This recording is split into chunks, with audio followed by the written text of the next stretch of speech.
Yeah. So, welcome to our 10th session of Teacher Talk Time.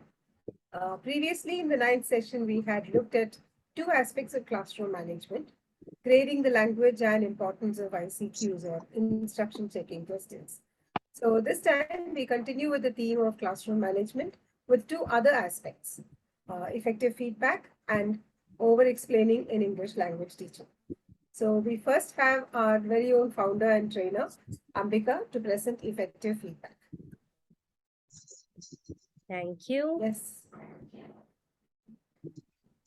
So, just a second.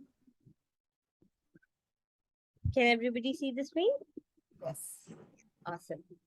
So this is an area which is quite interesting to me, especially after I moved into online teaching, because offline I used to find it quite easy to do the feedback part of it. Online, the same thing seemed to take a lot of time. So before we move into the techniques or our opinion about feedback, I'd like you guys to just open your chat box and answer the next set of questions that I'm going to post here. So most of it is yes or no, or maybe a word or two. I'm just saying a hi on the chat box so everybody can open that. Do we send it to you personally or? No, just to put everyone? it as everyone. So it's easy for. Okay. So let's go with the first one. Sorry. Yeah. What, according to you, are the two important components of feedback?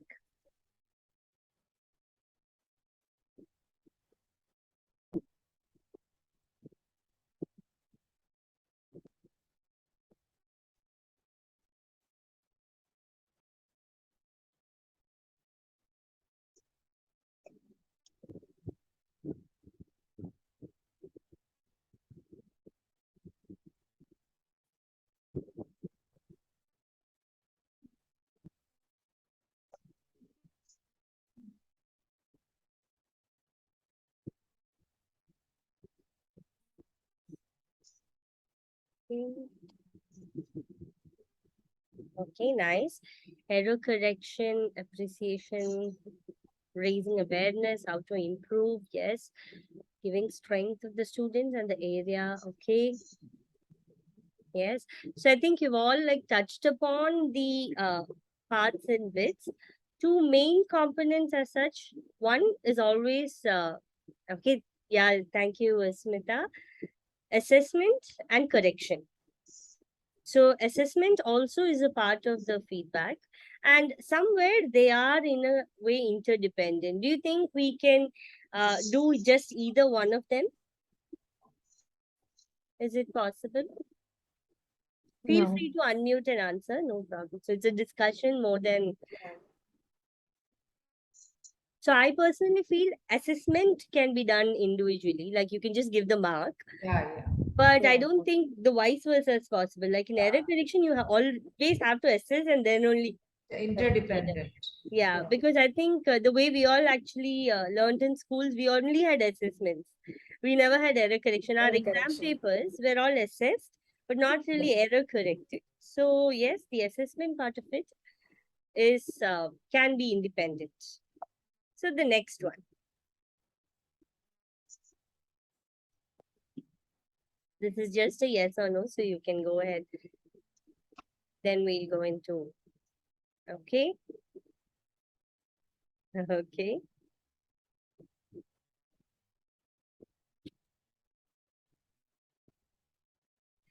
Okay.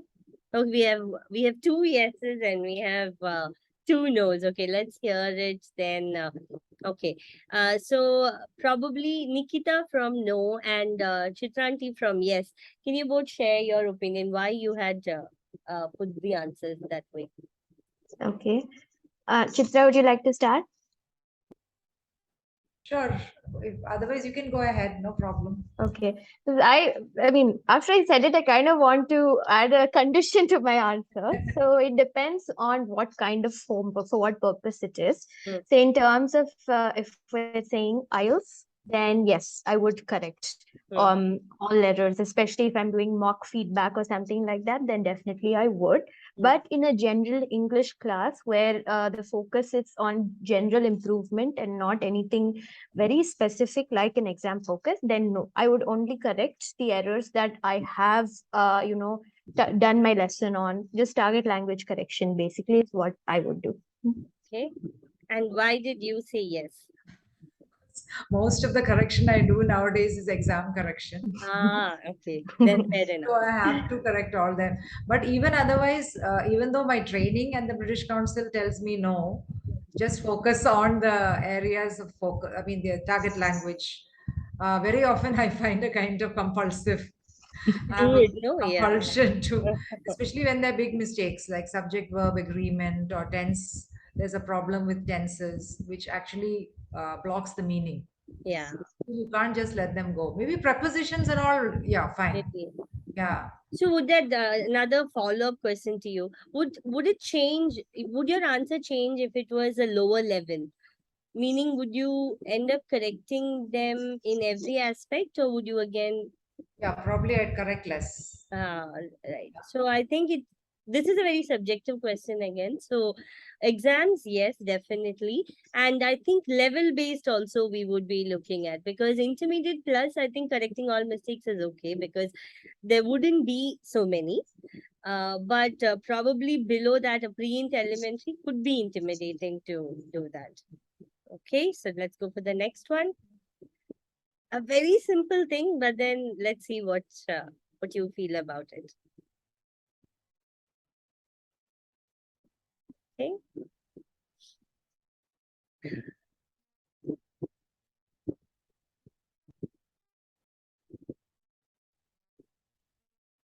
Awesome. So, Ma, can you tell me why it matters and what colors you don't use? You're on mute. You're on mute. I don't use red at all Ah. because right from the school days, students or children are used to seeing big crosses with red in their books, which demotivates them. So I would rather use either, if I'm using blue, I would use black, or I would use a green and a blue, or a green and a violet, but I wouldn't use red at all. Ah. And if it is if I'm correcting the mistakes, if I'm underlining the mistakes, probably I'll use purple color or maybe pink. But if I'm giving the correct word, I will do it with the green. So they know the difference that Right. the other color is a mistake, but green is the correct. Right. Green is standard for correction. It's not just for children, even for adults. Adults, yes. Absolutely. Nice. Okay, let's go to the next one. But to add something, Yeah. I've had students ask me to correct in red. Red. Oh, really? They're so Yeah. used to being corrected Seeing in that, red, yes. they didn't like me using another color. They said, Oh, that's the first time hearing. Yeah. yeah. They actually asked me. And what did you do? Did you had to change? Yeah, Go then back. Then yeah. yeah. But if The it's their students preference, wish. then if it's a general preference, then I use red. Yeah. Okay. But when I started correcting earlier, the first thing I told in class when I gave the papers, I say, but they were all said, "Oh, there are no mistakes. There's no red in the paper." I said, "There's no red, but there's a different color. I don't like using red, so I've used another color. That is for the errors that you have made. Please note that." Okay. So then they got used to that, so they didn't mind using a different color. Fair enough. What about the next one? Do you give additional feedback other than just correcting the mistakes? I've just given 2 examples here. Okay. Oh, a lot. Okay.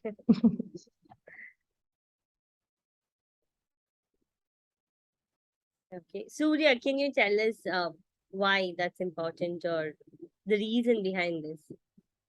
I think it's important to get like first the students' feedback on trying to correct the mistake, and I would add a few more pointers to it and try to get them to understand why that was a mistake. And it's important because then it stays. Right. Yeah, so I think it's simple as that. So it stays with them, and then I think when you recall the same concept again, it helps for the Definitely. student to, and especially when you recall the same mistake, when I recall the same sentence, Hmm. it immediately strikes them and it kind of can relate to that sentence. Oh, it's the same error that I made, and they will be able to Right. correct it immediately. Okay. Awesome. Thank you, Surya. Anybody wants to add on anything to it? I would say that using these positive things like this was good when you use this particular sentence, it motivates them to make an effort to improve their language. Yeah. And they're open-minded to the errors that we tell them or the mistakes we tell them. You straight away start with saying, you didn't tell this right, you didn't write this right. They'll shut themselves. They wouldn't want to try to develop. And I think that's where the difference between feedback and error correction comes. Feedback, you also give them the positives. Yes. Like you tell them this was good because you used a connector, for Correct. instance. Like we are highlighting the use of a particular thing to say that it was good. Because otherwise, you just say overall it is good. They don't know what is good in What it. exactly is. Just like how you say, oh, this is wrong. Okay, what is wrong in it? So I think learners also need to understand which is the areas that they are strong in so that they can keep repeating that pattern, especially in an exam preparation course. I think that becomes very crucial. Like we've seen in our IELTS, there are certain students who are really good in paraphrasing. So you highlight it and tell them that they're good, they get a little more confident and they still keep doing the same thing instead of forgetting, that in the next task. Okay. Right. And And for, I yeah, just a go small on. thing. I also feel like students feel like, okay, you are actually putting in the effort, taking notice of what they're doing well, and that makes them, in some way they'd be like, okay, she said that it was good. Maybe I should do it again, and then Uh, she'll give me another, that was good. So I think that In fact, also I important. think I've also had, like Nikita, you said, students ask, ma'am, do you notice I use connect? Yeah. Like they actually, ma'am, you told me last time to use this. I've used it. Did you find it? And so it's true. And when you pick it up before they say it's definitely motivating for them.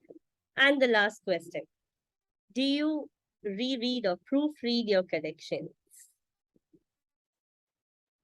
Yes, yes, yes. Okay. So Nikita, why is this Yes, important? because I need to make sure two things. One, I haven't overcorrected somewhere it's not necessary, and two, that That I is what haven't I was looking at. missed out any other errors that for What you example. said first, I think, is the bigger problem of Yes. Yeah. yeah, absolutely. And also sometimes when we, sorry to interrupt, when Yeah, we yeah, go on. look at it a second time, we get the, like, how would the student see the correction? How Hmm. would the student be viewing you get that perspective. Like, does it look Absolutely. overly negative? Yeah, Unknowingly, you might have been conveying, just mistake, mistake, mistake, without any Yeah. positive. Just right. the tone of our feedback, is it balanced? Correct. Yeah, that's actually what I prefer to do. Is I first do all the mistakes, I highlight everything, then I see how many mistakes I've total, then I try to find as many good. So wherever I find mistake in that line somewhere, I try to put like smiley face, smiley face, smiley face, so that gets balanced out. So yeah. Right. Absolutely. So I think that's a technique that even I got from our trainers during CELTA of putting the smiley face. So that even I stick to, like you said. Okay, awesome. So now let's go into a little bit of a discussion. I have here uh, sets of statements for three groups. I think now we'll be just doing two groups. You don't have to do all of them. I'll put you into groups and then tell you the numbers that you will be addressing. So I'm just going to make two groups. Should we take a photo of No, this? I'll send it to you on the chat box. Okay. Yeah.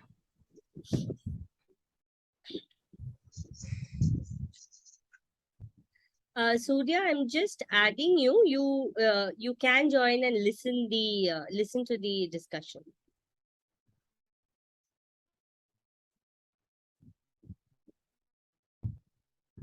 Okay.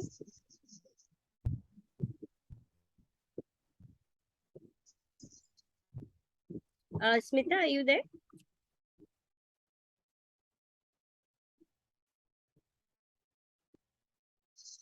Okay, so Smita, Raji, are you there?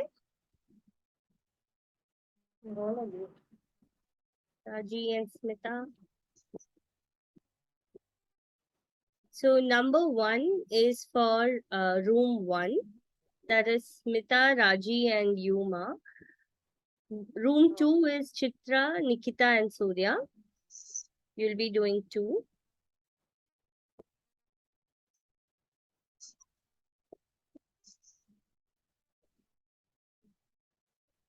I'll join you in the room in case the others Okay, are. okay. Were you able to download them? Yes. Oh, sorry, we had to download. I missed that. That's No, okay, Chitra. I got it. I yeah, can there's a share it for you. Okay, okay. yeah. I've anyway done a screen share for everybody, so one person in the group can do it. So you all have, let's say, 6 minutes to discuss this and come back. 1 second. I can share the screen for the room 1 to 1.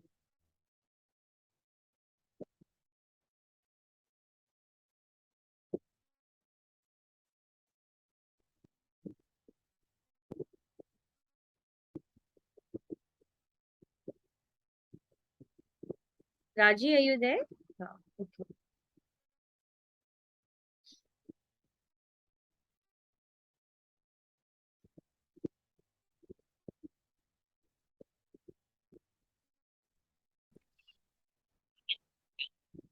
I think I got it. Do you want the? I've sent it in the chat box. Could you download Yeah. that? Yeah. I downloaded. I got it. You can share your screen now. Open Ah. it and share your screen so others can. Yeah. Raji, are you also there? Yeah, she's there. Yeah. Okay. Yes, I'm here, ma'am. Yeah. So then So, I'll let you guys to discuss. yeah. So the fact the teacher gives feedback on student performance implies power hierarchy. How the student do that?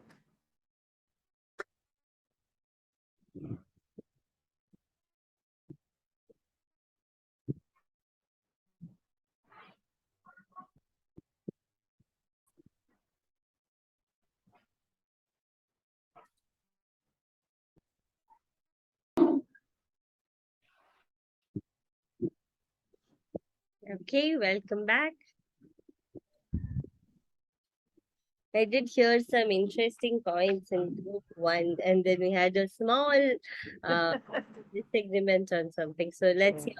So what did you think? Why don't each of you take one point and give us your opinion? Okay, so we are the ones to start? Okay. So we were talking about the feedback on student performance implying power or hierarchy. So there, I think Smita and me got carried away with the word power and hierarchy, thinking it is about the teaching part of it. And we said we are not definitely not hierarchy. It is more of facilitation. So when Ambika got in and told us it is focus on feedback, then we thought, yes, we are at the higher level than this. And actually, students like it because they're looking forward to hearing something really constructive from you to improve themselves. So definitely, it is good to be, and I would agree that we are at a higher level when we are giving the feedback to them. It's not just for the negative part of it or correction; it's also for the positives. Yeah. They're looking forward to hearing about how much they have improved and how much they need to improve.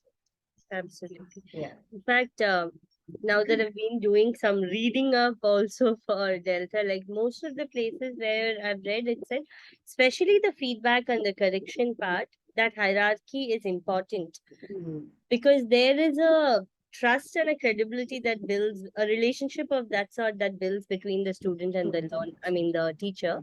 So in the class, yes, you can be their friend, you can be their confidant, you can be the person who they come to for anything, but when it comes to the correction part of it, they look for you to be higher than them, like you mentioned. Okay. What about the next one? Smita, you can take that. Assessment humiliating.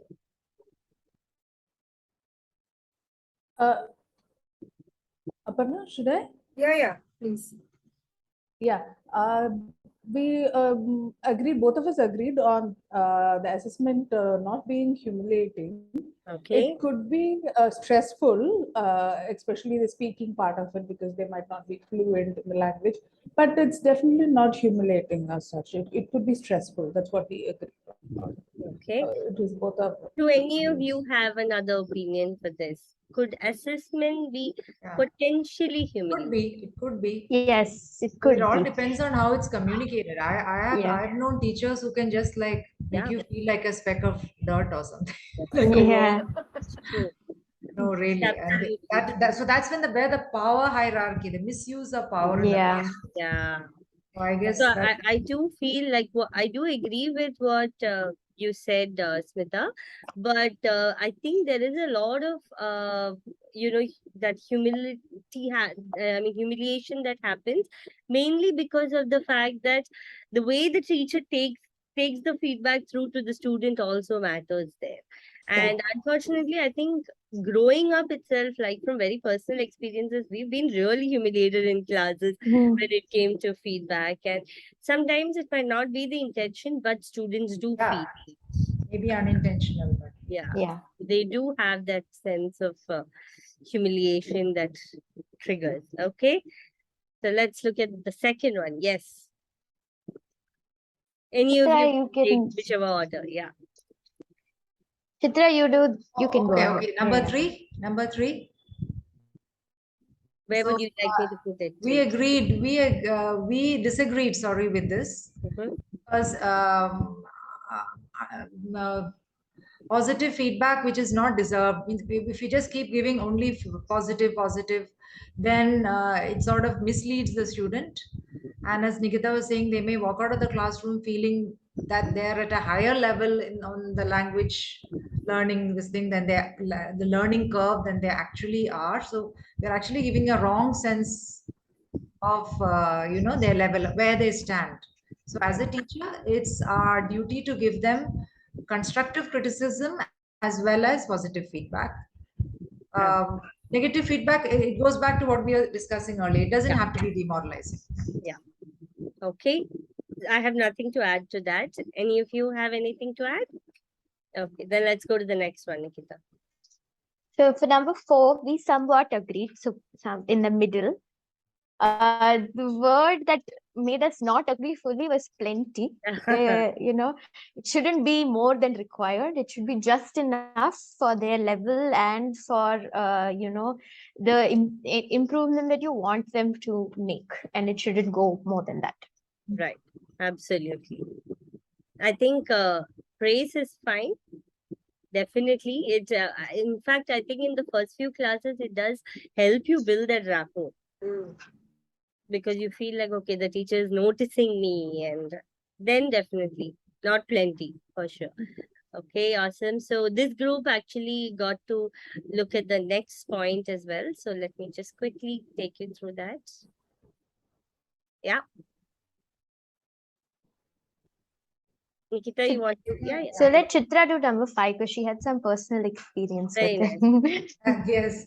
So I said that even I had this habit in the earlier days of my teaching of just using some words like excellent or very good too often, and then it actually does lose its meaning. And I think after some time, the students stop reacting to it in the proper way. And another thing is that if we don't use those words for someone else, not because they're not good, but we forget or whatever, then they feel that they've not done well. Even if they've done a good job, because I'm not saying the same word like excellent or very good, they may feel they've not done well. So Yeah. definitely agree with it. Okay. Definitely agree. Yeah. So you do agree with it. Yeah. Yes. Okay. Awesome. And she raised another important point that sometimes we say good effort instead of good job. So, students think, okay, so only my effort is good, but the outcome The actual actually outcome is, hasn't been great. yeah. So, So they split yeah. hairs. Right. Yeah. Students, they really Good interpret. attempt. Yeah. They really interpret all these things a lot. So Yes, have to be careful what you say when you're giving feedback. true. What about the sixth one? So this one extremely subjective to the environment that is there in the class and the students' mentality. Some students definitely should not, be allowed to work with other students, or if that is something that you want to develop in them, like Chitra said, very strict guidelines for how the feedback should be given, what language to use, what in terms of what they should check their, partner's work on. All of that has to be from the teacher, has to come very detailed, so that they don't misuse that power that is given to them in that small activity and make the other student feel Does it really become too bad. subjective Yeah, or too personal? absolutely. I think this point is a very subjective thing, even when it comes to group dynamics. So if Yes. suppose they are a class that's being together and you are the new teacher there, then that's okay. They're probably more comfortable with the peers also. Mhm. So in that sense, yes, you can. So probably somewhere in the middle then. Yes. Yes. Okay. All depends. And in fact, I have a small story to share here. And I sometimes volunteer with this NGO, and I teach English to a slum area next to my house. And one activity, I just given, it was a worksheet, so there were very fixed answers, and one boy had already finished. So I said, okay, just check your answer and correct the other boy's answer. And he got such a power trip in that 1 minute. He's just like marking wrong, wrong, wrong for everything. And I'm like, no, okay, stop, take it back. I just figured I could snatch the power back from him physically and be like, no, it's okay, I'll correct it, you go sit. You need to be so careful about Yeah, how to handle. absolutely. Very nice. Okay, thank you guys. So I think we covered pretty much about the uh, emotional aspect of the feedback between the learner and the teacher. So a couple of techniques that we've been using in thinking and that we found quite helpful, we'd like to share with all of you. So I've basically split it into three. Teacher whole class, and this is a place where I find like a lot of us, especially in bigger groups, tend to lose out on a lot of time getting the whole class feedback. Probably the nomination might not be right. So how to deal with that? Then peer feedback, and also teacher to student one-on-one feedback. So I've just picked very specific skills. I've not gone into all the skills because we wouldn't have time. So let's say for a speaking activity, when it comes to teacher to whole class, so you put them in the breakout rooms. The easiest way to keep doing it is, if you're really fast as you are in the computer, then you can have your Word document open and keep typing in. So you could, as you hear, type the errors, and before your class, have a column for positives and negatives, so that during the class you don't need to really spend time, color coding it or anything. Ideally, if it is in an Excel sheet, then you don't have to draw any columns. You can just go one tab at a time. A lot of people use Word. I find it easier to use sometimes Excel sheet because columns are there. You just need to keep jumping the columns. Then indicate the target language mistakes, especially in speaking activity. Otherwise, we tend to overcorrect, like how we were talking. And this could be helpful if it's a bigger class. You can just split that whole breakout room into groups. So obviously you would have shuffled the errors. You can keep a scoreboard. So if it's Excel sheet, it again helps because you can just have the scoreboard right next to the two columns of the, so you can just say room 1, room 2, and then whichever room corrects the error, you can give them 10 marks. And if they're able to clarify and say why the error was wrong, you could give them another bonus 5 marks. So what happens, not just spotting the error, also clarifying happens from the students end. Definitely helping the teacher to understand how much they have understood from the target language. And when it comes to opinions, Zoom polls is also a very good option. Although the teacher would need to create this poll before the class, you can't do it on the spot. But for an opinion in a speaking activity, you can definitely choose to do a Zoom poll. The other place where we tend to lose out on time is nominating when we are showing the control practice activities. Suppose you have 10 gap fills, we would be asking each student. Unless it's a really small group, it's not advisable to go for that. It's better to just press in the answer. And if there are any doubts, clarify. So in that way, the feedback becomes more effective and you're not wasting time on doing more of this. And if you want to add anything on these two. Okay. Now moving to the peer feedback. So peer feedback, again, I've taken 3. One is a writing activity. So in writing activity, I think previously you had mentioned it has to be very clear as to what they need to correct. So for instance, you can give them a homework. Let's take an essay writing. If it's IELTS or CAE or whichever the exam preparation, give them the structure and ask them to correct just the structures. Is the paragraphing right? Has the person mentioned the introduction paragraph these 3 points? Has the person mentioned in the body paragraph these 3 things? Are there 5 paragraphs in the essay? So you could do the correction based on a structure, or if you've taught a if conditional for your IELTS class, you could be very specific about how many conditional sentences have they used and is the form of the conditional sentence correct, because you've already taught that in class. So they will not be correcting anything else other than those 2. The other way that I've started actually doing, especially when I'm taking up the Delta course, is shared document. So this is a very like how you have your Google Drive, the document that you have. One person who's written the essay can share the link to you and the other partner who's correcting, and you can actually do a live correction. So if suppose in the breakout room you're doing the correction, you can share the screen and correct it.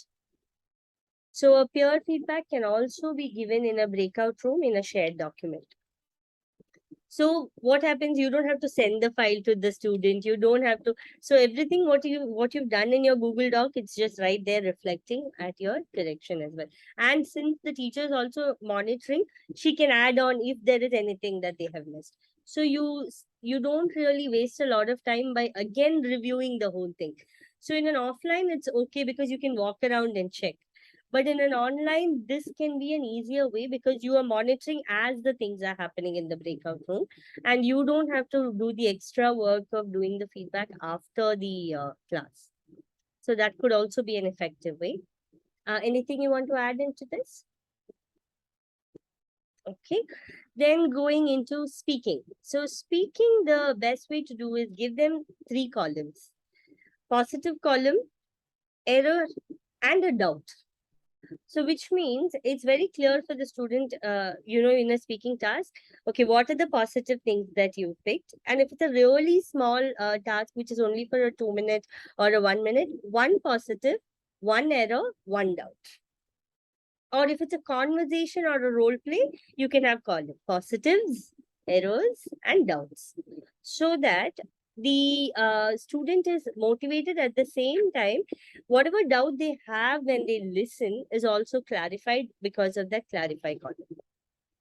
And again, if we are doing it online, Excel is a good option because they can also type it in and they can share their screen when they are showing the feedback to us, rather than reading it out. Again, that is a waste of time. They'll be looking at the book, they'll be reading it out, oh, 1 minute, ma'am, and then checking it. So putting everything as much as possible on the computer is a little more effective in online classes. Control practice, vocabulary, and this is mainly for offline. Once it's done, you can exchange and correct. In online, presenting the answers would again be the better option. Then when it comes to one-on-one feedback for writing, this first point we've already established. Definitely better to have color. Another small suggestion that I had also from the materials I picked up was, especially for advanced levels, people always send us, if you are on a offline mode, you get a lot of printed documents. Otherwise, you do get it on Word or PDF. If it is offline, use pencil. And the tone of the feedback is better to be in a suggestive manner rather than ordering. Why don't you try this? Or why don't you look at this? So in that way, there isn't an ego clash, especially with the advanced level, because they feel like they know it, but they just need like some help here and there. And this, I think we've already spoken about, the smiley faces. Is there any other ways that you guys give positive feedbacks other than smiley face? Most of you smileys? For children, I used to give stars. Ah, okay. That's also a nice way. I think Yeah, any positive stickers. emoji like hearts or anything would work, right? Yes, absolutely. The next one is coding the errors. I think this is something I picked up, but I haven't really like practiced it as much. But I definitely want to start doing it. Giving codes to the errors in terms of grammar, lexical spelling, or punctuation, and then asking them. So there you kind of facilitate them to correct it, but you'll have to follow through whether the correction was made. So that probably needs to, there would be a little more work here than Yeah. just giving the codes, because you have to check whether what they corrected is also correct. So that's important. It takes about 15 to 20 minutes when you're doing with the code, at least Yeah, spending that much time. But yeah, it's very good But because it's very, very good for the students to know that understand. you introduce the That's students in correct. the first class itself yeah, that you're going to use these kind of codes. And it really helps them. They know the moment they see the letter, they know, okay, this is the mistake I've made. yeah. And they can work with a partner. Yes. Maybe the partner tells them what it is. Absolutely. I think coding definitely helps also. In fact, for the kids' classes, in Annotate, we have a lot of symbols, Mm. right? So using those symbols also helps. Saying that the gold star in that in Zoom, you say that is for wrong word. So if you give that, they'll be like, oh, maybe this is the word or the word form. And most of theirs will be gap fill. So it would be easy for us to give that sort of feedback.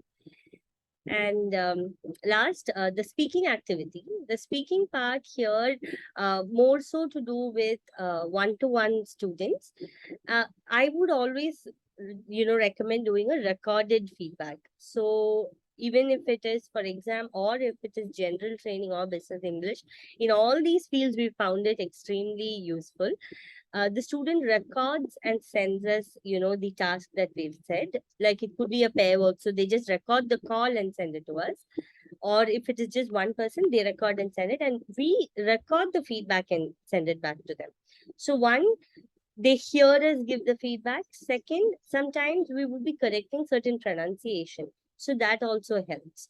So thanks to the technology now with WhatsApp and even Zoom, that's very possible to exchange feedback that way rather than just the typed feedback. So a lot of my students even save these recordings and keep for the next time they listen to it, and then they do it. Recently, in fact, we did a very fun activity.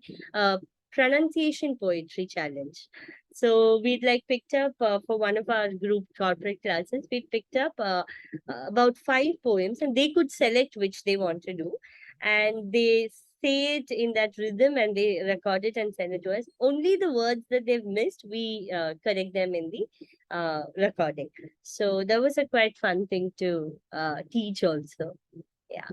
So this is a overall roundup of the activities. Anything that you would like to add on to this list?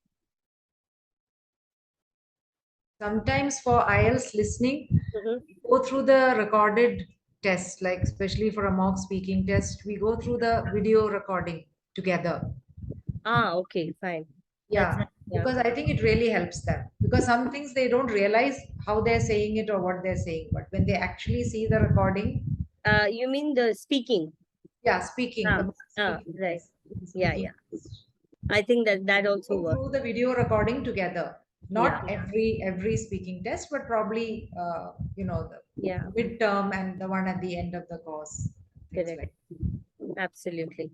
That's definitely a good idea. Okay, awesome. So that's about it for the feedback part of it. Yeah, I'm done with the feedback part. Right. Yeah. So that was very interesting and a lot of discussion from everybody. It was very nice thing to see so much of participation and ideas from different people. And thank you, Ambika, for making it a very interactive session. And the next topic that we will be looking at is a very common issue among teachers while teaching, over-explaining. This will be presented by one who has been with us for more than a year now and has been teaching students at different levels. So, Nikitha, it's you. Hi. Okay. All right. So thank you for that introduction. So yes, like Aparna said, I'm going to be taking you through over-explaining in ELT, which yes, I'm sure each one of us at some point have had difficulty with this. And someone has had to come and tell us that, oh no, you're talking too much, and it's happened to me too many times to count. So this is very personally, it was a huge learning journey for me. So let's start with a small discussion about the difference. Can you all see my screen? Yeah.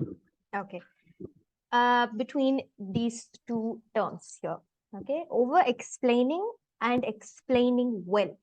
So think about it, and anybody who wants to share their answer can do so. Hi, Mary. I just saw her now. Hi. I'm really sorry. I had to go pick up my daughter, but I No couldn't hear problem. anything on my mobile, so I thought I'll Oh. log in on my. Don't worry, you can hear it on the recording when Yeah, we sure, send it. sure. You're right in time for the For second the session, though. second Yeah. session. Oh, We good, started, good, yes. good. Mhm. Okay. So the difference between these two terms, over explaining and explaining well. Anybody would like to try? I would say over explaining is elaborating unnecessarily. Just explain once and leave it. Mhm. Than repeating the same thing and paraphrasing it and trying to explain it more. That I feel is over explaining. But explaining well is just one time you explain the whole thing step by step, whatever you're teaching, whatever concept you're teaching, and wait for the students to get back to you. Okay, interesting. Anybody else has a different I answer? think over explaining sometimes also leads to deviating from the topic. Yeah. Okay. I know I'm over explaining when the voice in my head says you're talking too much, but I still keep talking. Voice keeps telling me you're talking too much. It's like you're at the point of no return. You've already extended. Why not just finish whatever Gone. you're saying? All barriers are broken. Okay, absolutely. Anybody else Yeah, the has? very same thing. Over explaining, you might deviate too much. You might give a lot of examples and actually confuse the learner. Hmm. But explaining well, you just tell what is needed. Maybe sometimes you don't tell a lot also, but very precise. Maybe you show something and they get it. Absolutely. I Yes. have to Visual interrupt cues. here and say that I've heard very good explanation when I observed Mary's class. Awesome. Okay. I feel very pressured at the moment. I feel like I'm going to be doing a lot of over explaining while telling you guys not to over explain. Okay. So, absolutely. So, you all had different variations of very similar definition, which is that over explaining tends to deviate from the topic and confuse learners, while explaining well sticks to the point and it conveys the exact meaning of what you want to tell the student. Okay. So we all know that we do this over explaining, and now I'm curious to know why you guys think we over explain. So I'm going to be taking the sort of Ambika's feedback, and I'm going to launch a Zoom poll for your opinions. Okay, just a second. Give me a second to launch it. Can you guys see the question? Yeah. So it's a multiple choice. That is, you can choose more than one option. Okay. So the question is, we over explain because, and I've given you 5 different options. So look through it, and I'd like to see which option gets the most number of select. So should we write 1, 2, 3, 4, or 5? Just the number? You No, can you click choose on it on You the. click it. Yeah. Okay, I'm trying to. Oh, okay. You can click on the Just Yeah, click sorry. it. Now I can click. Yeah.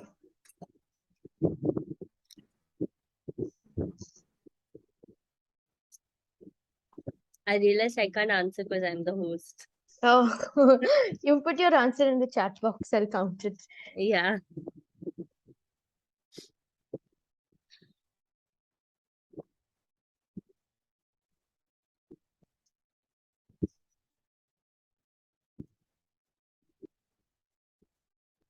1, 2, 3, 4.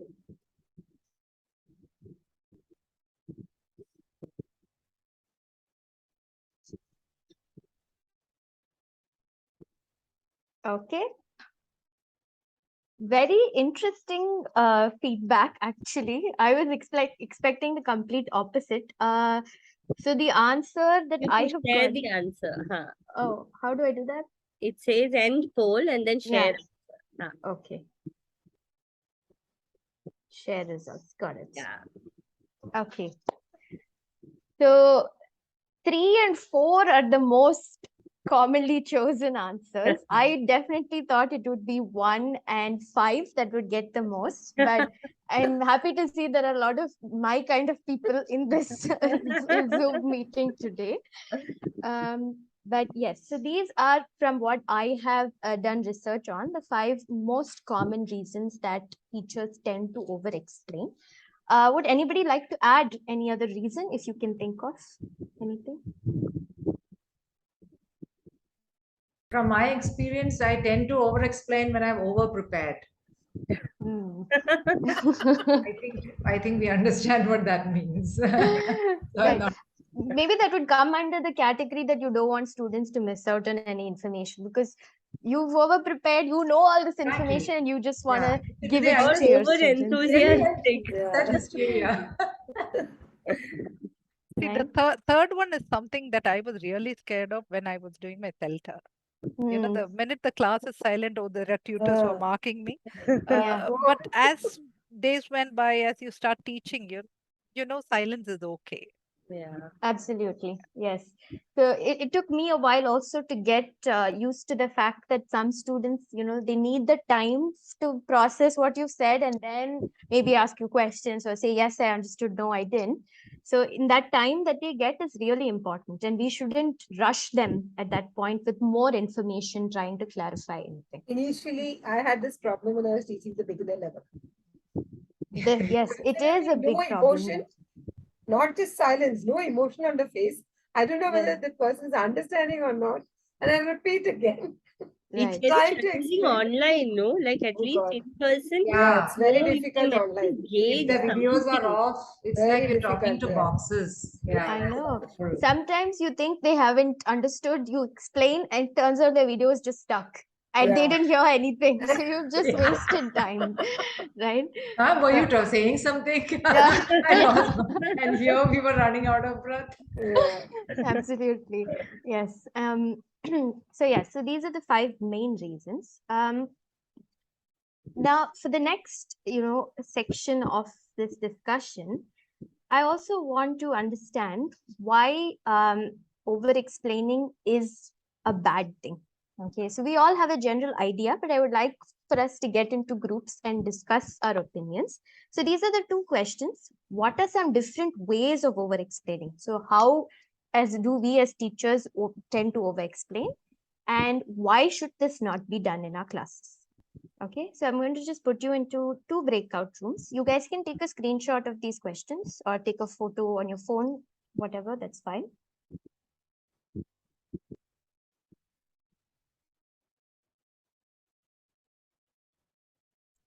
Okay, Ambika, I can't put you in a room. Yeah. So I join a room. you join room 2, okay? Room That will 2, be done. equal number of participants. Has everyone taken a screenshot? Yeah, I so have room 2. So. how many questions are you going to discuss? 2. 2. Okay, absolutely. All right, I'm going to give you 5 minutes to do this, and then we'll come back and do a whole class discussion.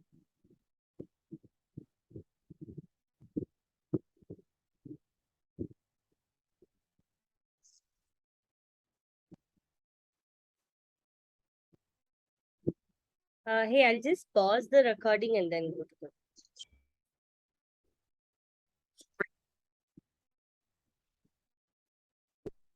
Oh, am I still sharing the poll results? Just Oh, stop it now. okay, okay.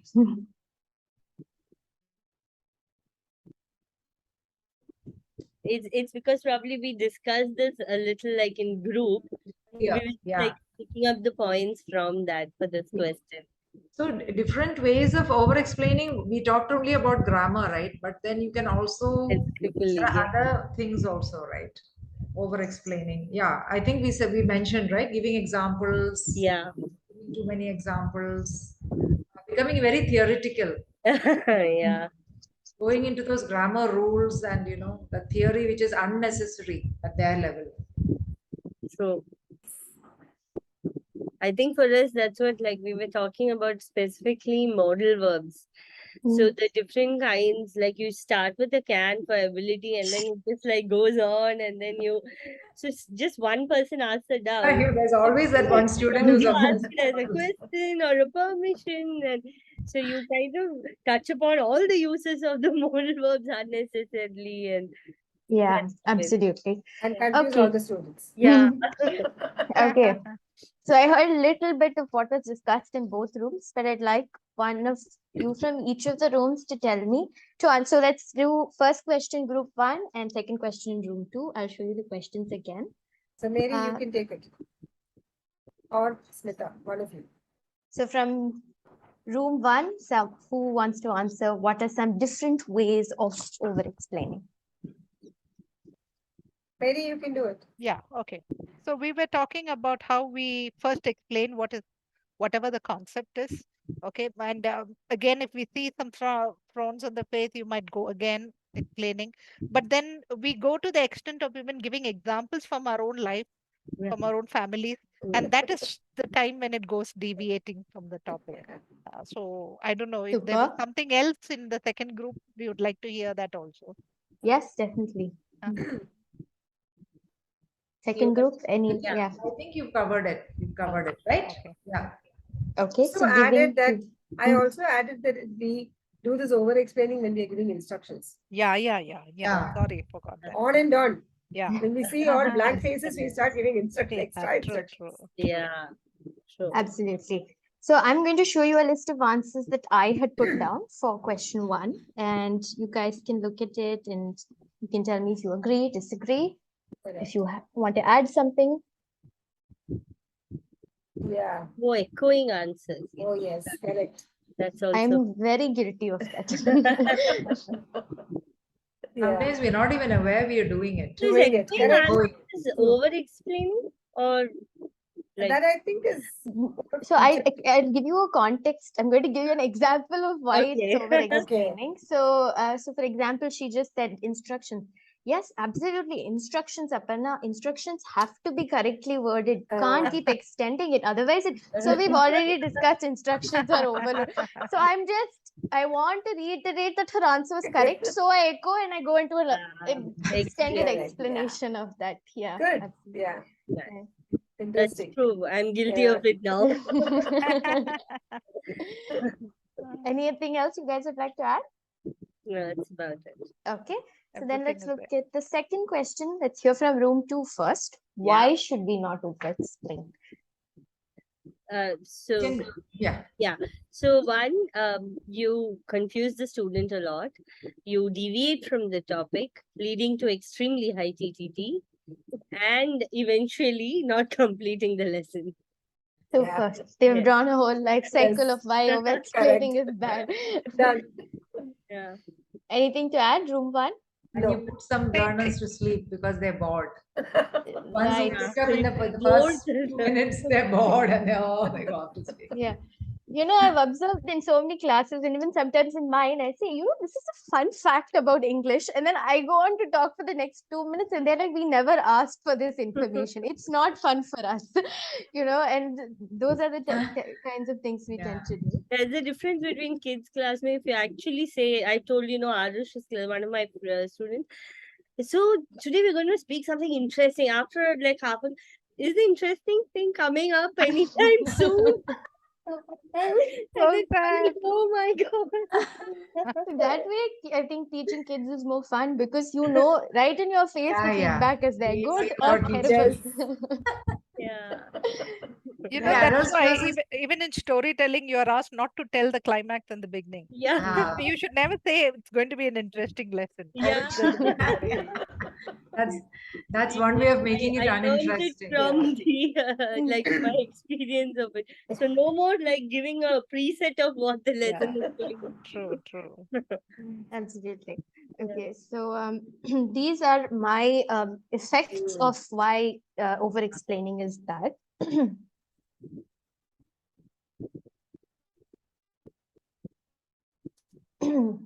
Yeah.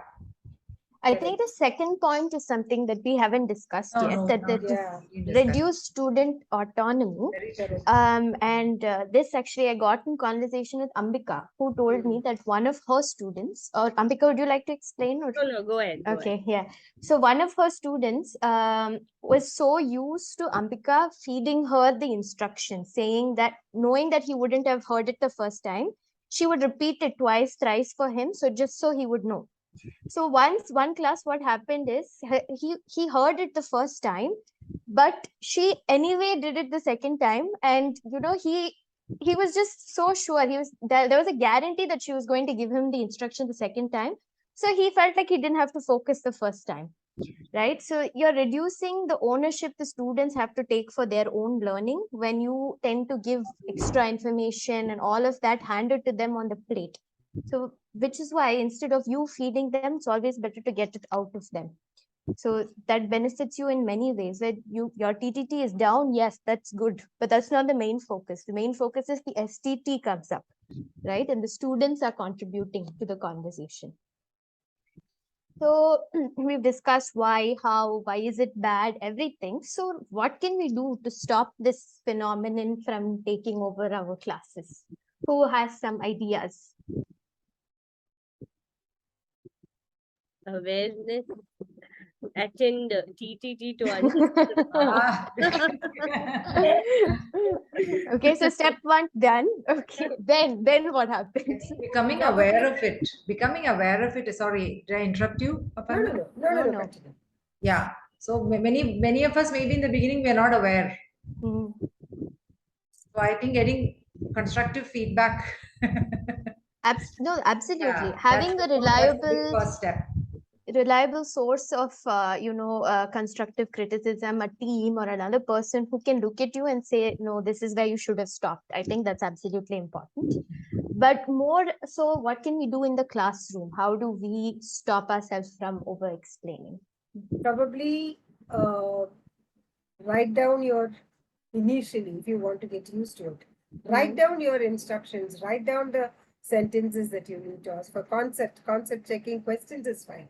Don't do explanation. Yeah, Absolutely. for me, Write down the concept checking questions. Write down the ICQs that you need to ask. So initially, one or two classes, if we start doing that and practicing it consciously, then it will fall in place and we will not have this problem of over-explaining. I agree.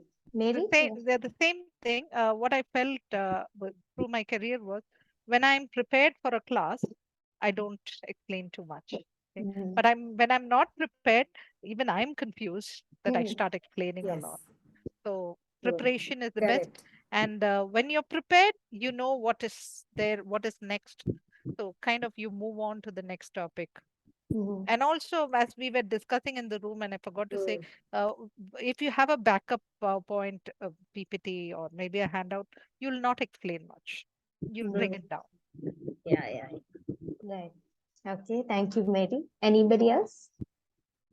I think some for Indian students, especially some learner training is necessary in the first couple of classes because they're in a comfort zone and they always expect the teacher to keep explaining and lecturing to them. Sometimes they don't like to get too involved in the activities and tasks. So I think learner training that has to come from our side. I think that helps. That's interesting, Yeah, the Chitra. first I class, actually, maybe you yeah. can tell them that this is how it will be taught. You will Mhm. have to be involved in the class. And then I think Yeah. and Right. that's a very valid point, Chitra, because Yeah, in BC we always used to do We had that a quiz. concept. We had a quiz Yeah. on the learning methodology. And that made a big difference, Yes, it made a actually. big difference. Yeah. Especially lower level classes. Yes. Mhm. Higher levels were okay, but lower level classes, they always had, if they were told that, then they are okay with it.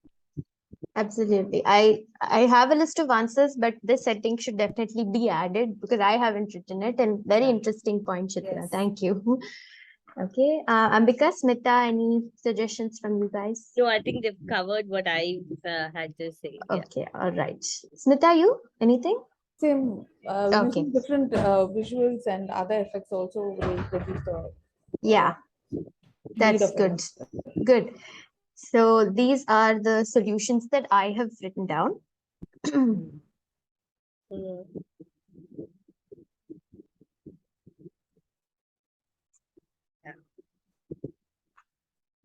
Absolutely. I think second point is very valid, like Yes. silence, because I think Yes. that's what we're all marked in our. Correct.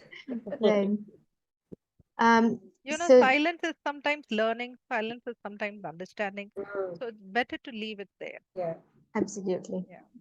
I think this comes mainly from like sometimes our personality also. Even like you feel such pressure to entertain even when you have guests. No, like you don't like letting any silence between people. You just feel like to constantly talk. So. Right. You know, this few minutes when you've closed your breakout room and only one participant has come back and you're waiting for the others to come. Initially, I used to be so pressured. What do I talk to the student about? What do we connect on? What do I say?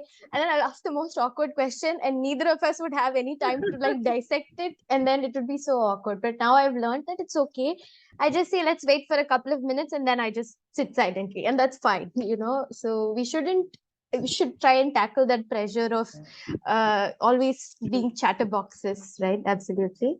And just to add on to what Smita was saying, yes, using visuals or realia sometimes to just show instead of trying to describe and explain something would save so much time. And non-verbal cues, especially in terms of when you want to ensure that this, like for example, if you want to give feedback or you're showing appreciation, instead of every time saying good, excellent, wonderful, thumbs up, smile, a message in the chat box, something like that would really help, you know, bringing your TTT down. Doesn't require you to, and I think could connect somewhere to Ambika's point of there's a different degree of feedback, because for everybody you're going to give thumbs up, that's it. And you know, and you don't really put varying levels of words or adjectives over there, and it keeps things neutral. So yeah, so this is what I had from my side. Any of you have any doubts or anything else you would like to add or discuss, then feel free to.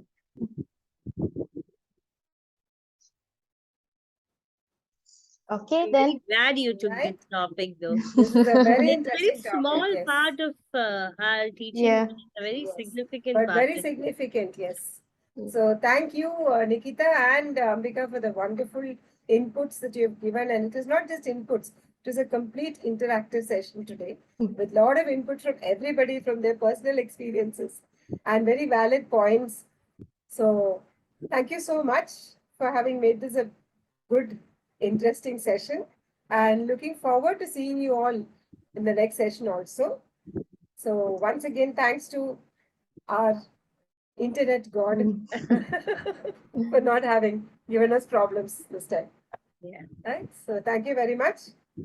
Super. Thank you all for Thank joining. Thank you. Happy that I could join, even if it was I at the know. end. Ah. Yes. I know. Thank Very you. happy to see that. I'm happy that you extended for some time so that I was a part of it.